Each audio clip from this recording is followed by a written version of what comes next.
2층으로 오니까 훨씬 더 좋아요. 가까워졌다, 그죠? 우리 네. 종찬이 소리도 훨씬 더 커졌고, 네. 찬양도 아름답고, 오늘 또 간정 속에도 은혜가 있었습니다. 오늘 제목이 비움의 영상, 소라 껍질 속에 나. 비움의 영성은 성경에서 따온 거고요. 소라 껍질 속에 나는 제 나이 20살 때 이야기를 할 겁니다. 얼마 전에 우리 해피맘 단톡에 우리 박미자 자매가 글을 하나 올린 게 있어요. 무엇을 올리는 거 하면은 성경인물 MBTI 질문지야. 성경인물을 이제 MBTI 성격 유형 검사를 연결해가지고 나는 누구에 가까운가 무슨 형인가 하는 거예요. 올렸더니 정작 자기는 답을 안 해. 질문지만 해보라 그러고. 뭐였나요, 미자자매? 요한이요. 요한. 무슨 요한? 세례 요한, 사도 요한? 사도 요한. 와, 사도 요한이에요. 그랬더니 우리 윤미의 자매는 노아래, 노아. 노아. 여기 노아 계십니다. 이명희 자매는 오늘 서산에서 다른 이께서 못 올라오셨네요. 여호수아래. 김신경 자매 예레미야래. 박선미 자매는 세례 요한이래. 그러면서 그분께 미안하게 시리. 그런데 이주원 목사도 세례 요한이래. 이주원 목사도 저도 세례 요한으로 나왔어요. 뭔가 진짜 그분께 미안하게 시리죠. 여자가 낳은 자 중에 이보다 더 큰 자가 없다는 세례 요한. 그죠? 그런데 제가 아주 오래전에 오리지널 MBTI 검사를 했을 때, 젊을 때죠. 그때는 ESFJ예요. 그게 뭔가 하면은 성경인물 MBTI로 하면은 사도 요한이야. 사도 요한인데 세례 요한은 뭔가 그거보다 뭔 게 다르죠. INFP. 아마 그렇게 될 거예요. 세례 요한. INFP. 여기 INFP 있나요? 근데 그 성격 유형 검사를 성경인물로 연결해서 한 거는 12개 질문밖에 없어. 그렇게 정교한 질문은 아니죠. 근데 어쨌든 제가 옛날에 했을 때는 뭐죠? ESFJ.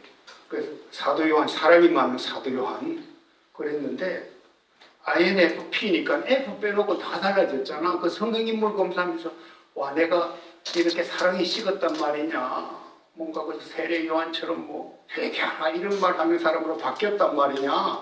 이 생각을 잠깐 이렇게 했습니다. 여기 김혜란 목사님 MBTI가 뭔 줄 알아요? ESFJ 한결같이 지금도 젊을 때나 지금이나 그런데 저는 분명히 좀 바뀐 것 같아요. 근데 퀴즈 하나 낼게요. 성경인물 중에서 굉장히 서로 극단적으로 다른 그런 성격 유형을 보인 자매가 있죠? 두 자매가 있어요. 누구예요? 마르다와 마리아. 완전히 굉장히 다른 유형이죠? 근데 같은 자매인데도 뭔가 다르단 말이야.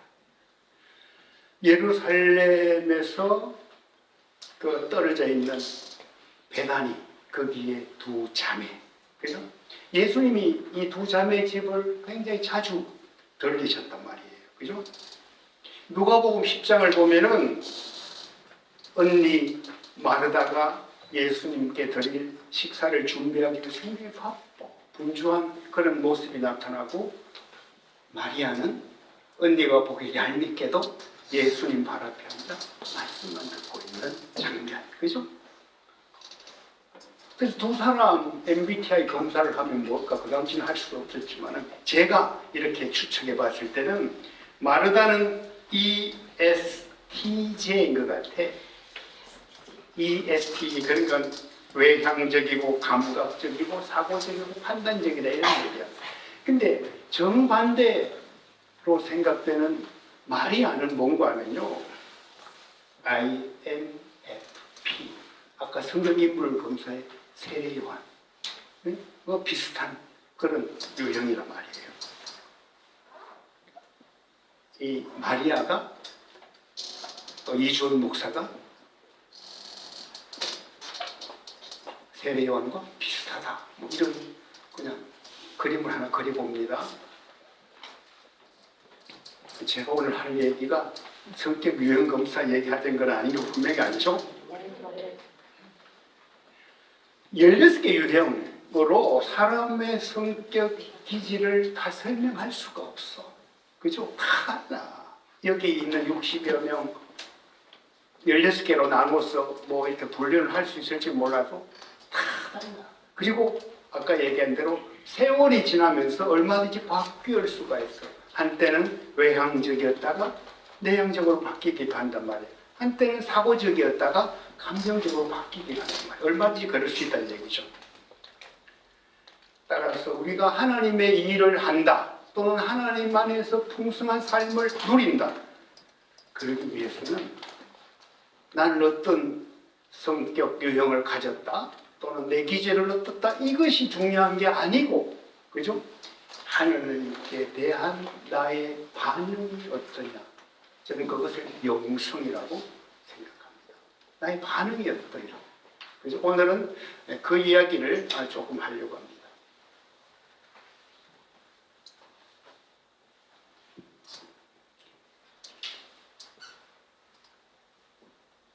영성. 그죠? 제가 설교할 때마다 또는 칼럼 쓸 때 자주 쓰는 말이 뭐예요? 답이다 영성이란 말이에요. 답이다 영성. 근데 제가 이 마르다 마리아 얘기를 왜 먼저 했는가 하면요, 다비다의 영성을 설명하는 굉장히 중요한 두 가지 영성이 여기 담겨 있고요. 여러분들이 29년 동안 지내오면서 그 역사 속에서 때로는 마르다 같기도 하고 마리아 같기도 하고 그러면서 이 두 영성이 조화가 된 그 모습, 저는 그것을 다비다 영성이라고 부른다고 했습니다. 자, 먼저 영성면에서 본다고 했을 때 마르다는 어떤 영성이냐? 소위 이성의 추론에 근거한 합리적인 활동가의 영성, 그렇게 볼 수 있어요. 이성적이야. 굉장히 이성적이야. 그리고 합리적이야. 그리고 활동가야. 근데 멋있죠, 뭐. 그죠? 이 부분이 잘 발휘되면 굉장히 멋있는 사역을 할 수 있는 그런 영성을 가졌다는 얘기죠. 마리아는 뭐예요? 이성보다는 감정에 근거한 직관적인 그런 묵상주의의 영성, 이렇게 구분을 할 수 있을 것 같습니다. 아까 얘기한 대로 먼저 마르다는 어땠나요? 예수님께 맛있는 것, 음식을 잘 차려주기 위해서 준비하는 마음이 있었단 말이에요. 예수님이 집에 오셨는데 먼저 어디로 가느냐? 부엌으로 가요. 근데 열심히 그냥 부엌일 잘했으면 좋겠는데 하다 보니까 약간 속이 뒤틀려. 그죠? 얘 동생 말이야. 예수님 가까이 앉아서 발 아래 그것도 앉아가지고 그냥 이야기 듣고 있네. 그래서 조금 마음이 상해서 예수님한테 달려가. 아이고 예수님, 그 말이야, 좀 부엌일 좀 돕게 해주세요. 그죠? 그러면 예수님이 그래 마리아야, 너도 가서 언니 좀 도와주렴 할 줄 알았는데 와, 도리어 충고를 하네. 그죠? 마르다에게 충고를 해요. 어떤 충고예요? 한 가지만이라서 좋으니까, 몇 가지만 해도 좋으니까, 그죠? 너가 동생이 그런 선택을 해서 말씀 듣는 것 그렇게 방해하지 말아라. 이런 말을 합니다. 와, 아마 이 우리 다비드 자매들 중에요, 예수님께 이런 말 들으면은 오늘부터 나 다비드 안 나가 이럴 가능성이 굉장히 있는 말이잖아요, 그죠? 자기 편을 안 들어주시고 동생 편을 들어주시단 말이에요, 그죠? 그런데 왜 그러면은 하나님이 마르다에게 그렇게 말했을까? 아주 쉽게 생각하면 굉장히 심플한 얘기입니다. 예를 들어 우리 얼마나 여기 봉사 잘하는 우리 자매들 많아요. 부엌일 열심히 하고, 예를 들어 이주원 목사님이 그냥 예수님 앞에서 말씀 듣고 있더라도, 그래 주원 목사 말씀 잘 들었어요? 나는 열심히 음식 만들겠습니다. 그러면은 예수님 오히려 마르다를 칭찬해 줄 것 같아요. 근데 마르다의 마음이 뭐가 있는가 하면 그거를 분심이라 그래요. 마음이 나누어진데 어떻게 나누어진 거 하면요, 음식 준비하다가 콩나물 씻다가 무슨 말씀 하실까 해서 예수님 앞으로 오는 장면. 그래서 다시 또 콩나물 물 붓고 냄비에 넣으려는 그런 상상. 그죠? 그리고 뭔가 하면요, 마음이 나누어지는 거예요. 하나에 집중하는 것이 아니고 자꾸 왔다 갔다 하는. 그런데 저는 이것이 왜 의미가 있는 충고였다고 하는 거면요, 이게 누가복음 10장에 나오잖아요. 누가복음 10장에 나오는데 그 뒤에 요한복음 12장 가면은 좀 더 세월이 흘러. 세월이라 할 것도 없지 시간이 흘러. 그 사이에 무슨 일이 일어나는 거 하면요, 오빠가 죽었다가 살아나. 그죠? 오빠가 죽었다가 살아난단 말이에요. 근데 그 후의 장면이에요. 그 후의 장면이 비슷하게 이 마르다와 마리아의 집에서 일어나는데 뭘 하는 거 하면요, 역시 마르다는 반찬만 들고 밥 짓고 있어. 그런데 다른 게 없어. 왔다 갔다 하지도 와서. 그때 마리아는 뭐를 해요? 옥합을 깨뜨려서 향유를 예수님의 발에 붓고 머리털 씻기고 있어. 닦고 있어. 그죠? 자, 앞에가 그대로 연결됐다면요, 동생이 향유를 옥합을 깨뜨려서 향유를 붓고 할 때 그 냄새가 얼마나 나겠어. 그럼 얼른 달려와가지고, 야, 너 지금 동생도 뭐하고 있어? 이렇게 말할 법도 안 돼. 전혀 없어요. 전혀 없어요. 이것이 무슨 의미인가 하면요, 사실은 우리가 사순절을 지나고 있단 말이야. 부활절을 앞두고 있단 말이야. 부활의 의미를 예수님이 누구에게 가르쳐 준 거 하면요, 마르다에게 이야기를 해준 거예요.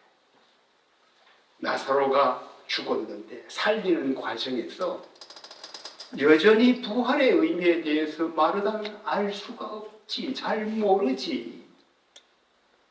오빠가 살아나리라는 가능성 제로지, 죽은지 나흘이나 되고. 근데 예수님이 마르다에게 나는 부활이요 생명이니 죽어도 살린다. 살아서 나를 믿는 자 영원히 죽지 않는다. 이 비밀을 알려준 거예요. 저는 이것을 하나님이 마르다에게 가르쳐준 대단한 진리요 역설이라고 생각합니다. 마리아에게 많은 말을 해줬잖아. 그죠? 마리아에게 많은 말을 해줬는데 마르다는 음식 만든다고 제대로 듣지 못했지만 이 말을 해줬다는 얘기예요. 자, 그렇게 보면은 적어도 요한복음 12장에 와서 오빠가 죽었다가 살아난 후에 이 마르다의 영성, 이것이야말로 진짜 아름다운 섬김의 영성이었고 일의 영성, 우리 다비다가 가지고 있는 굉장히 중요한 하나의 축입니다. 한편 마리아는 어땠어요? 마리아는 언니 신경도 안 써. 언니가 음식을 하든 뭐를 하든 신경을 안 써. 주변 시선 전혀 아랑곳하지 않아. 뭐만 들어요? 말씀만 들어요. 그럼 이 말씀 듣는 게 나중에 어떻게 나타나요? 그랬기 때문에 뭐예요? 향유를 부을 수가 있었다는 얘기예요. 그 말을 들었기 때문에. 이 두 가지 영성. 그랬을 때 마리아의 영성은 뭐예요?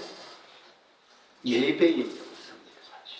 말씀을 통하여 하나님을 만나는 소중한 영성을 가진 자매였다. 자, 그러면 다비다는 뭐냐? 다비다 영성은 뭐냐?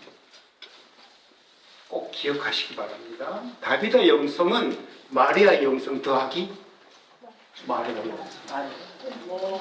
거의 다비다 영성. 실제로 다비다가 어땠어요?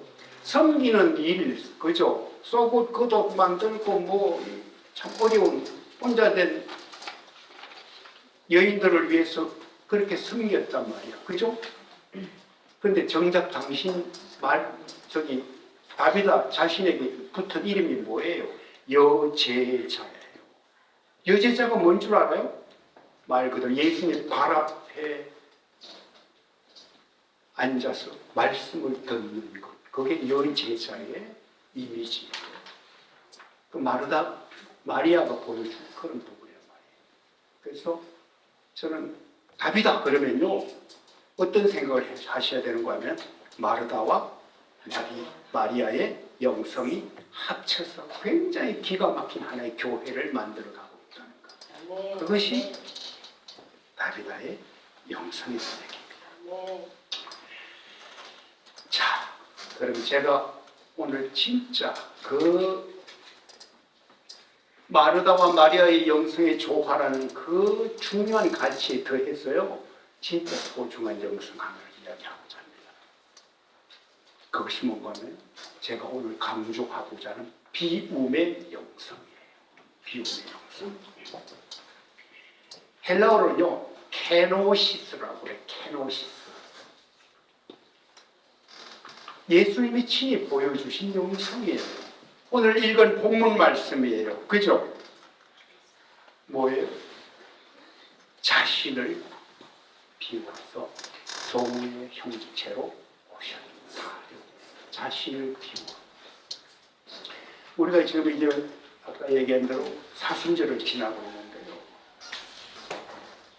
그러면서 예수님의 그 비움의 영성에 대해서 제가 묵상을 좀 많이 이렇게 했습니다. 근데 앞서 나눈 마르다와 마리아의 이야기로 잠깐만 돌아가고 제가 이 비움의 영성이 무슨 의미인지를 설명하기 위해서 그렇습니다. 자, 우선 누가복음 10장 그 마르다가 음식 준비도 하면서 뭔가 분주했고 동생이 안 도와주면서 불평이 일어났던 그 장면으로 돌아가셔야 됩니다. 그 마르다.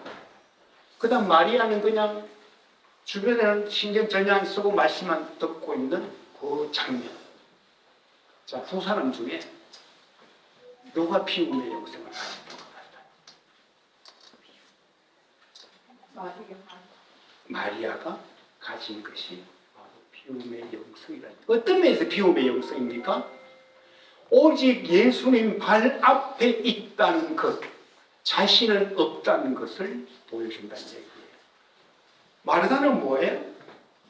그냥 자기가 일을 열심히 하는데 예수님도 뭔가 칭찬해 줄 것도 기대하고 있는데 더 나아가서는 동생도 이렇게 와서 자기를 도와줄 것까지 자기가 뭔가 생각하는 주도하는 부분이 이루어질 것으로 기대했는데 안 됐단 말이야. 그죠?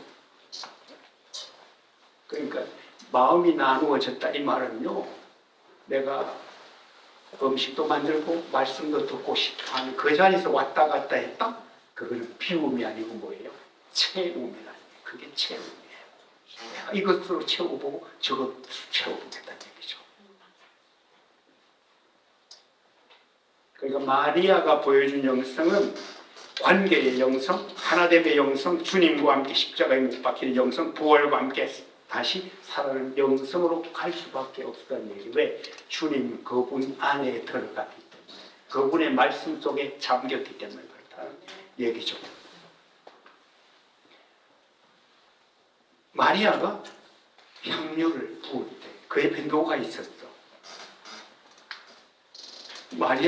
마르다가 있었던 건 아닌 것 같고, 그죠? 있었더라도 조용히 했던 것 같고, 가룟유다가 있었어요. 그 옆에. 무슨 말이에요? 저거 팔면은 한 300데나리온은 될 건데 저거 팔아가지고 가난한 사람 좀 나눠주지. 그죠? 그래서 예수님이 뭐라 그래요? 그만두라. 그죠? 이 마리아는 뭐를 해요? 자신의 장례를 준비했다. 그 얘기를 해요. 그죠? 자신의 장례를 준비했다.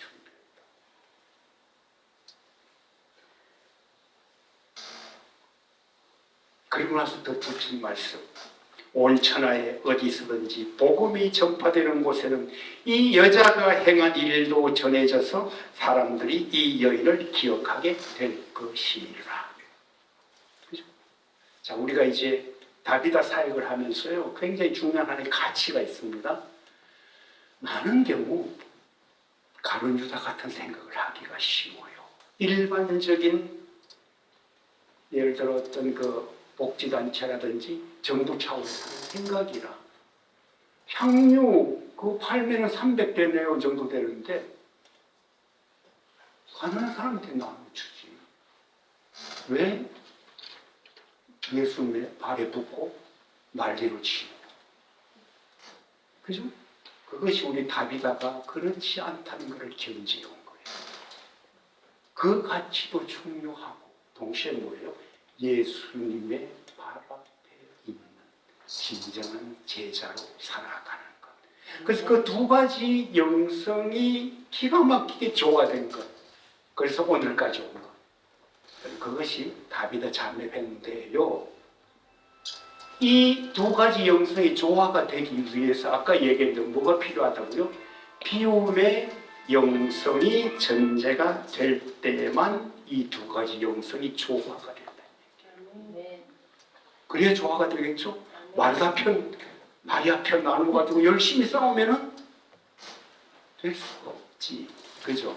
그래, 니는 마리아 해라, 나는 마르다 할게. 얄밉다, 뭐. 그래, 언니는 잘해라. 뭐. 이렇게 할 수가 없다는 얘기. 그럼 그것을 싸우지 않고 조화가 되게 하는 방법이 뭐예요? 비움의 영성이라는 얘기. 아까 얘기한 대로 마르다도 결국 뭐예요? 비움의 영성으로 마르다도 비움의 영성으로 돌아갈 수가 있었던 것은 뭐죠? 예수님이 가르쳐 주신 부활의 비밀을 들었기 때문에 저는 그렇게 그것이 가능했다고 보고요. 마리아도 마찬가지로 본인이 하고 있는 그 사역, 그 일에 대해서 집중할 수 있었던 것은 그래, 나는 이것이 우리 언니보다 나아. 그래, 나는 오늘 다비다 이 끝나도 배식은 안 할 거야. 뭐, 나는 그냥 말씀만 듣고 있을 거야. 이러지 않을 수 있는 그 마리아가 나중에 어떻게 될 줄 알아요? 자연스럽게 성경에는 없지만요, 향유까지 다 붓고 났어요. 기꺼이 언니와 함께 부엌일도 했어요. 아마 그 다음날 예수님 가시고 나서는 오늘 음식은 내가 준비할게 했을 수도 있을 거예요. 제가 상상력이 굉장히 풍부해서 그런지 몰라요. 그럴 수 있다는. 그게 뭐예요? 다비다는 얘기.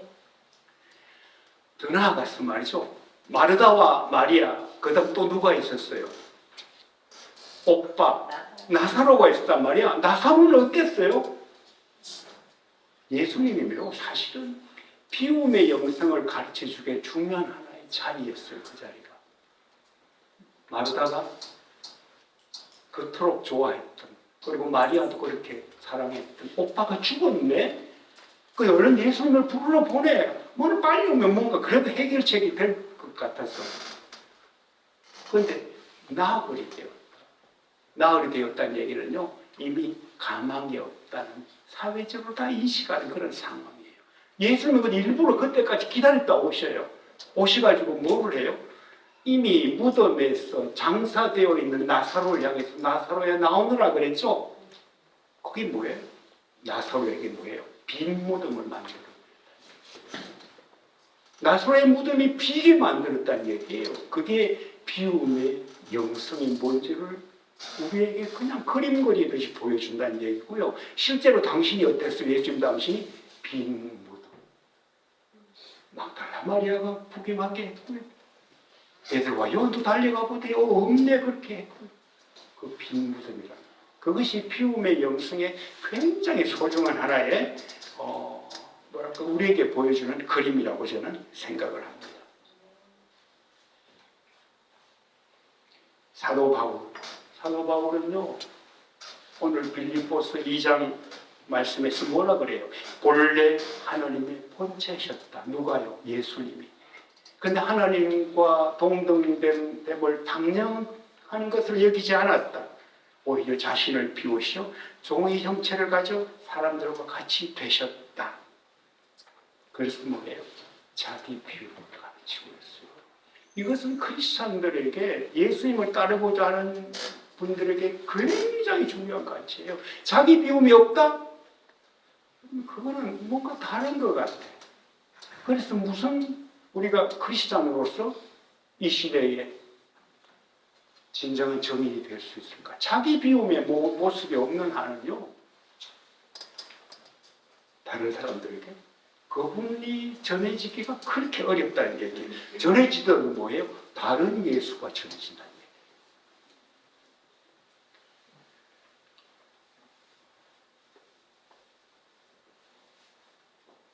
얘기예요. 우리를 비운 만큼 예수님으로 채워집니다. 우리 자신이 하나님으로 가득 차 나의 것이 없을 때 우리 자신도 뭐예요? 그게 빈 무덤이 되는 거예요.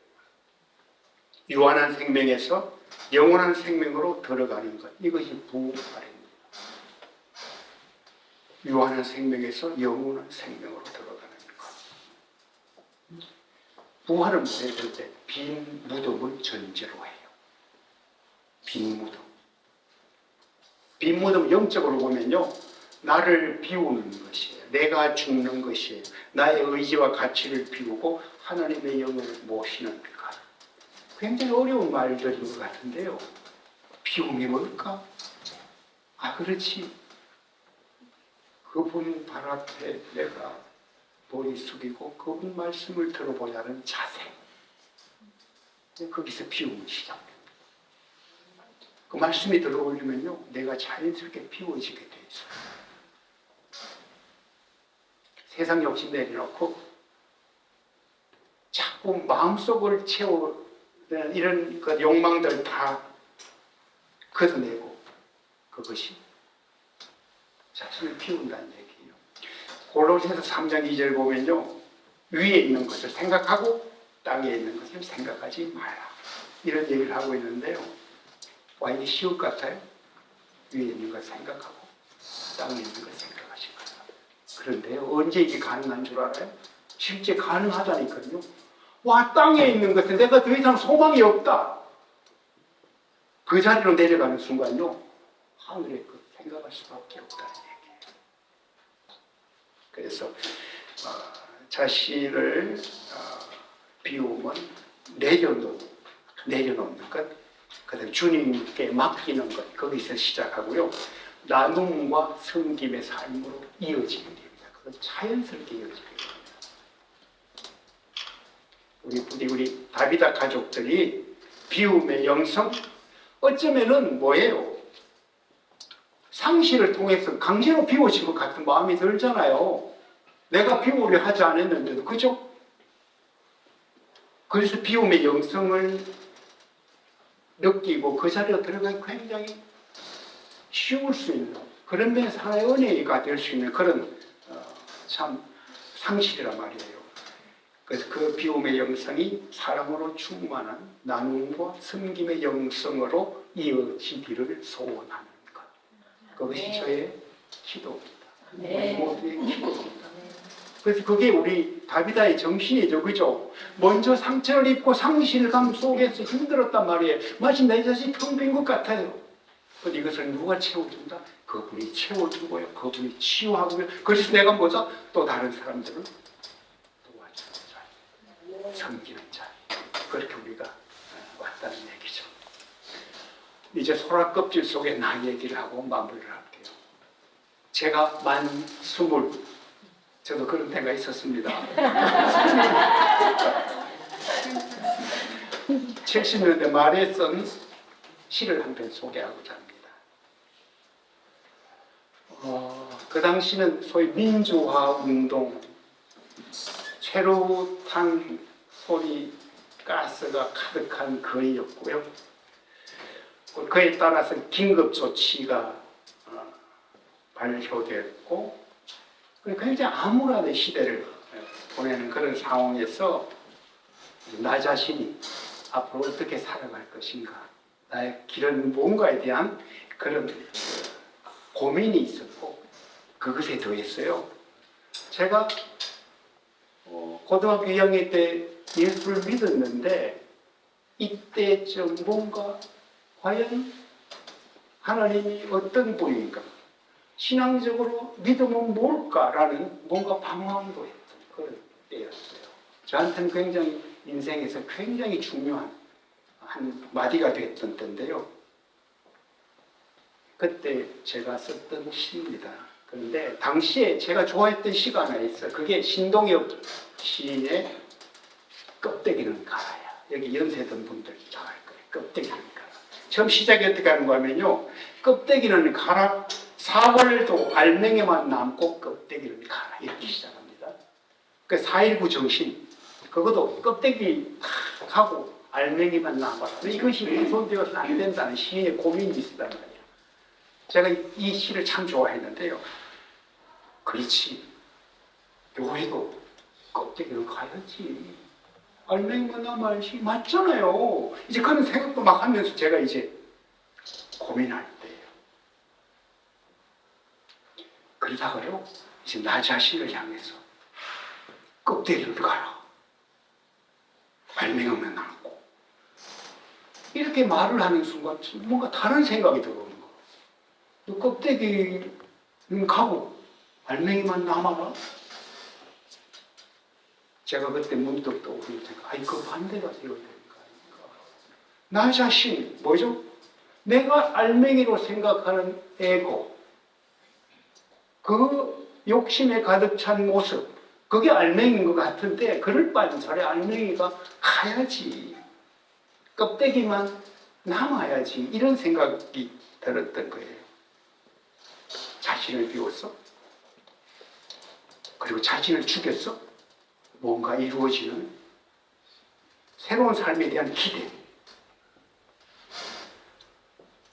그것도 일부 이렇게 일어났던 것 같고요. 어쨌든 껍데기는 가는 이미지에 저한테 놀랍게도요, 그 껍데기에 뭐가 떠오르는가? 예수님의 피 묻음이 떠오르는 거예요. 예수님의 피 묻음. 시 제목이 굉장히 우울합니다. 방황. 저기는 방황이 안 붙었는데요, 처음에 방황, 소라 껍질 속의 나예요. 옛날에는 요새처럼 뭐 이렇게 컴퓨터가 있었던 것도 아니고, 저걸 어떻게 떠올렸느냐? 제가 저걸 노래로 만들었기 때문에 기억하는 거예요, 가사를. 그냥 아마 썼으면 기억이 잘 안 돼. 그죠? 먼저 한번 읽어볼게요. 무엇을 그토록 바라는가? 가득한 망망대해에 무엇을 버리고 가는가? 머나먼 마음의 고향 찾아. 거센 파도의 물결에 비늘 상한 작은 고기, 낯선 해변 아름다운 소라 껍질 품에 안겨 텅 빈 가슴 무덤 삼아 가쁜 숨을 몰아쉬다 선잠대로 마지막 꿈, 한 몸 이룬 화석의 꿈. 굉장히 우울한 분위기죠. 물고기는요, 비늘이 상하면 죽는다고 합니다. 근데 아무렇게 하는 그 시대 상황에서 내 비늘이 그냥 다 상한 것 같아. 죽을 것 같아. 그런데 죽더라고요. 예수님의 빈 무덤 속에서 죽었으면 좋겠다. 그 부활은 나와 설령 상관이 없다 하더라도 예수님의 그 빈 무덤, 그 속에 내가 들어갔으면 좋겠다. 아까 나사로를 살리는 그 장면에 어떤 얘기가 있는 거예요? 재밌는 얘기가 있습니다. 요한복음 11장에 보면요, 예수님이 이제 그 나사로가 죽었다는 소리 듣고 안 가요. 그렇게 사랑하던 마르다, 마리아, 나사로인데 안 가요. 4일을 채우고 늦게. 자, 이제 가자 그러네. 그때 도마가 뭐라 그런 거 아니에요? 토마가 와, 우리도 주와 함께 죽으러 가자 이 말합니다. 우리 나사로를 깨우러 가자 그랬더니 예수님이 와, 우리도 예수 주님과 함께 죽으러 가자. 다른 제자들. 굉장히 엉뚱한 말이죠. 와, 이런 동문서답이 어디 있어요? 그만큼 뭐예요?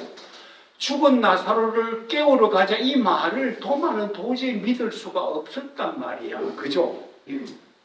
자, 이제 나사로를 깨우러 가자고 하니까 잔단 말이야. 그리고 요한복음 20장 보면 우리가 잘 아는 막달라 마리아가 나와. 그죠? 마리아가 제일 먼저 예수님이 부활하신 그 현장으로 가보잖아. 빈 무덤을 본 막달라 마리아. 그죠? 그랬더니 예수님이 나타나시지 동산지기인 줄 알고 뭐예요? 아이고, 우리 주님 시체가 없으셨습니다. 시체를 내가 가져갈 테니까 당신이 숨겼으니 주십시오. 이 얘기를 합니다. 제가 그때 얘기했죠. 하나님의 아들로서가 아니라 인간 예수로서라도 그렇게 사랑하는 그 사랑. 막달라 마리아의 사랑. 그죠? 아마 주님은 그 동산지기인 줄 알고 그렇게 나타나는 그 말 듣고요. 아마 누가 이렇게 했던 제자들이 했던 누가 했던 간에 당신 자신에게 그 말을 했던 것보다 감동스러웠던 말은 없을 것 같아요. 시체 내가 가져갈 테니까 그 시체 나한테 주세요. 그죠? 저한테도 그런 부분이 조금 작동했을 것도 같아요. 아까 도마 같은 황당함과 이 막달라 마리아 같은 그냥 하나님의 아들로서의 예수 이전에 인간 예수라고 한번 만지고 싶다는 그 마음. 그래서 비늘 상한 고기가요, 가사 내용은요, 파도에 휩쓸립니다. 그래서 외딴 섬, 모래, 톱에 마치 소라 껍질 안에 그 속에 들어가요. 그런데 본인은 이미 곧 죽을 것 같고, 그래서 그 조개 껍질, 그 소라 껍질을 뭐예요? 무덤 삼아서 죽어야 해요. 근데 선잠이 들었네. 꿈이 하나 있어. 아, 이대로 죽어. 천년 만년 이 껍질 속에서 죽어서 화석이 되는 거야. 화석의 꿈이야.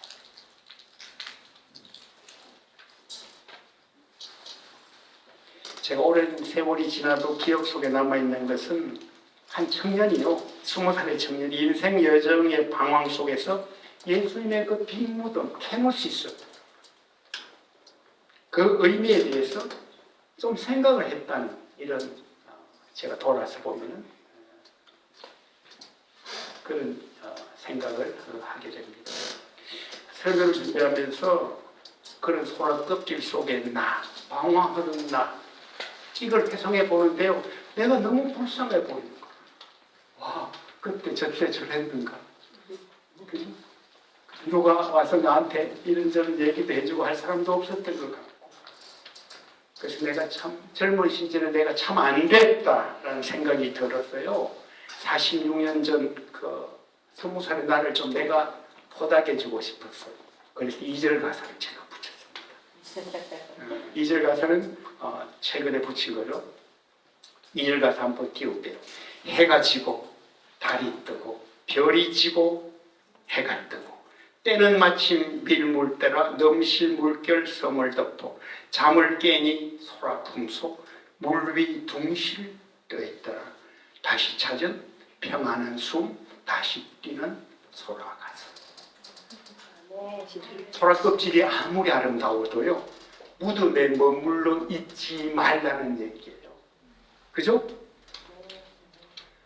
자, 이 원래 소라는 그 소라 속에 있는 그 작은 고기는 그냥 화석이 되고 싶었는데 시간이 지나면서 밀물이 밀려오네. 그래서 뜨게 돼. 소라와 함께 뜨게 돼. 죽을 것을 기대했는데 시간이 지나고 보니까 소라 품속에 있는데 와, 내가 숨이 쉬어져. 그런 얘기예요. 물 위에 둥실 때 있는단 말이에요. 부활을 상징하는 얘기죠. 그래서 나는 다시 평안한 숨을 찾았어. 가쁜 숨을 쉬다가. 그리고 소라도 뭔가 내가 숨을 쉬면서 소라도 살아난 것 같고 주님과 함께 살아나는 그런 장면을 조금 시적으로 표현을 한 겁니다. 그래서 소라 껍질이